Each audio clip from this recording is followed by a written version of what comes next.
I am going to show you how to present another practical life exercise in a Montessori preschool classroom. This activity can be carried out at home as well, and in other preschool classrooms. It doesn't have to be strictly Montessori preschool classroom, but this is an activity that I would like my teachers to carry out in my preschool classrooms in Little Acorns. This activity focuses on the child's pincer grip, basically the grip that's needed to hold a pencil. And it also focuses on the child's strengthening of their dexterity and their fine motor skills as well. So it's a practical life exercise. It's called the Montessori sorting bottles exercise. And what it is simply a basket with an assortment of bottles with various lids. Now these bottles are opened just by screw on and screw off. There's nothing special about them. Again, remember, we're only focusing on one activity, which is to screw on a bottle lid and to screw it off. So the child is strengthening this here particular fine motor skill. I've collected all of these bottles over time. I've saved them from the recycling bin. They could be spice bottles, old spice bottles that I have, old protein shake bottles that I have, beauty bottles, medicine bottles that I've cleaned out, obviously. Just more spice bottles. These are shampoo bottles that I got on an airplane, and again, these are conditioner bottles I use from dyeing my hair. This here is another, it's actually had oil and rosemary in it for baking. This is mouth rinse, and I also decided to use this particular bottle as well. It is a pipette. I use it for my herbs. So here you'll see a range of different bottles. They're screw on and screw off. Now just before I carried out this video, I discovered that there's a problem with one of these bottles. That's this one here. And it is that it has a safety latch on it. So this particular bottle, although it's perfect size, it's actually teaching the child to do two things. It's actually to press down and then to unscrew. So that's no good for this particular activity, because again, for control of error, I want to make sure that the child has got complete independence and knows how to do this exact activity, which is to screw on and to screw off. So I'm not going to use this particular bottle in this activity.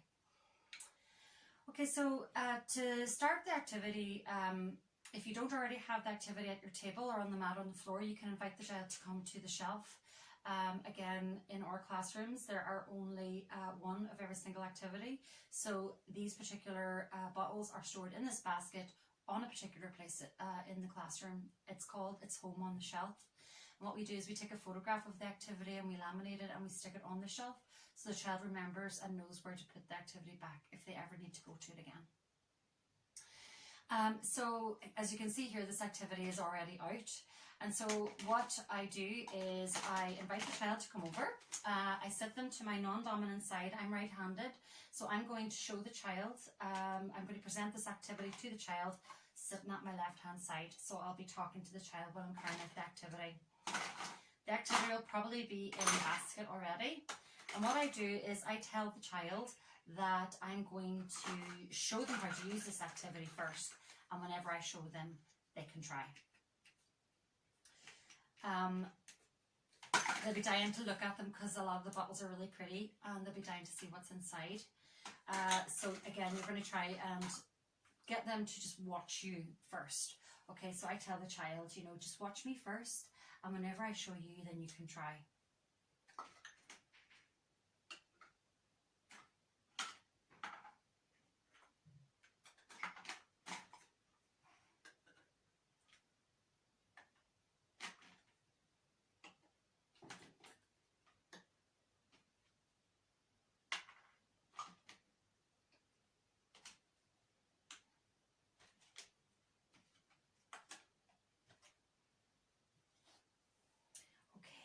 You can watch me.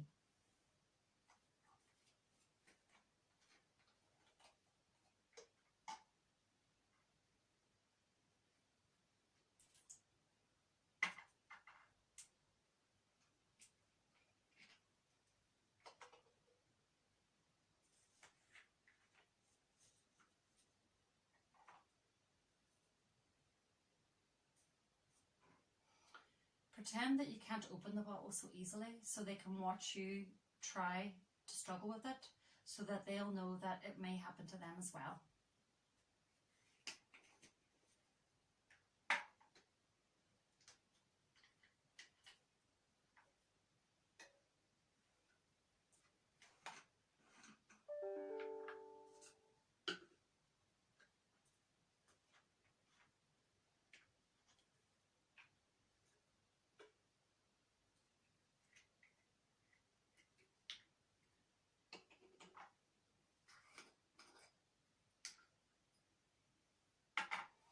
Now you can see I have a lot of bottles here.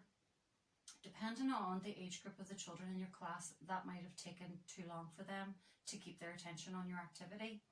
So it may help to actually just use a few bottles to start with, and then add the bottles more and more as you go.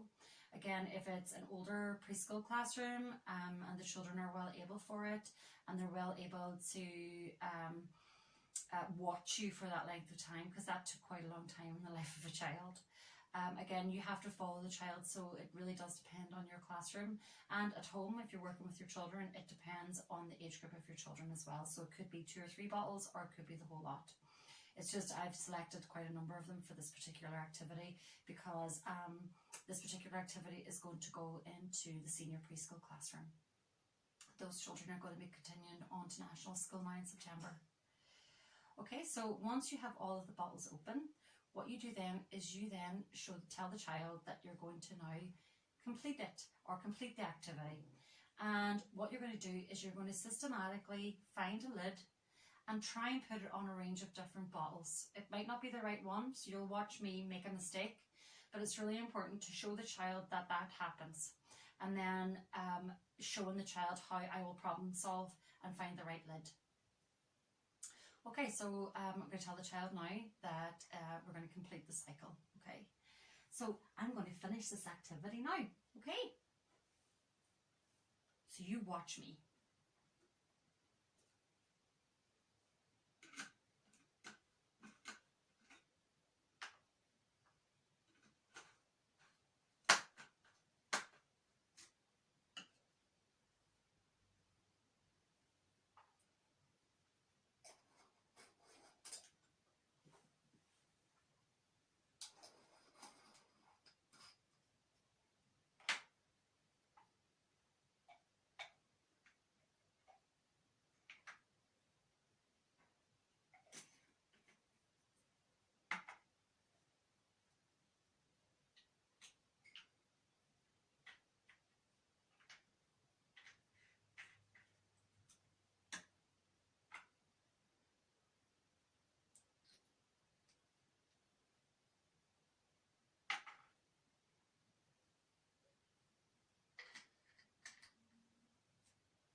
Would you like to try?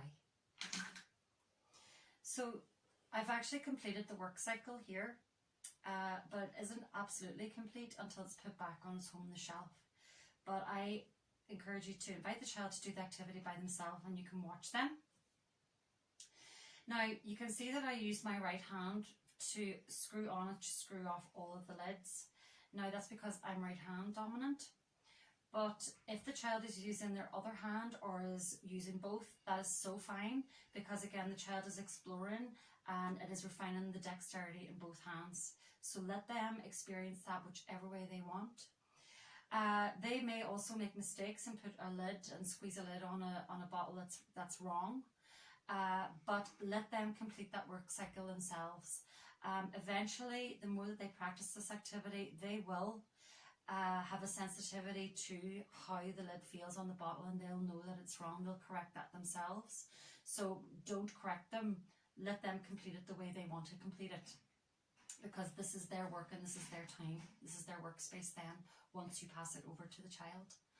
And when they finished it, what you can do then is you can say to the child that it's time now to put it back at its home on the shelf, and together you can bring it back to the shelf. And then when it's on the shelf, you can tell the child then that whenever they want to use it, that they know where it belongs and they know where to get it.